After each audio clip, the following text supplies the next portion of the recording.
In this video, I'm gonna teach you how to use your PlayStation 4 Apex Legends account on PC. It's a very easy process, so make sure to follow along.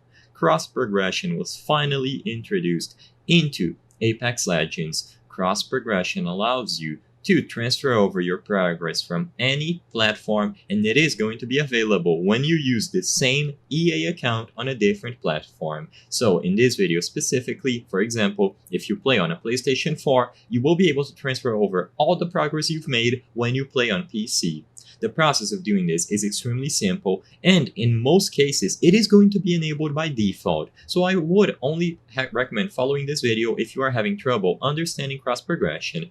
All that you have to do to ensure that you have cross progression enabled is to go to the EA website through a web browser at ea.com. Sign into your account. At the top right corner of the screen, there will be a little user icon here that allows you to sign in. And once you are properly signed into your account, click your icon once more and then go into account settings. You will be redirected to myaccount.ea.com.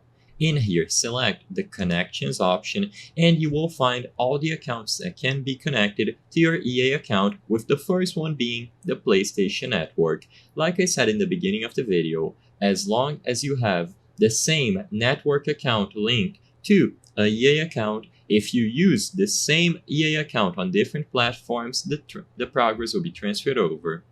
This is a recent addition, and as you can see on the official Apex Legends cross-progression page from the EA Help Center, they say that it is available for all players by default, so you don't need to do anything special and you can't opt out of it. So this is all you have to do. If you already play on a PlayStation 4, the PSN account should be linked by default, so you don't even have to worry. Just make sure that you use the same EA account when you go over to PC.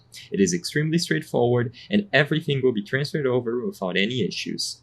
I hope I was able to help you on how to use PlayStation 4 Apex Legends account on PC. If this video helped you, please be sure to leave a like and subscribe for more very easy tips. Thank you for watching.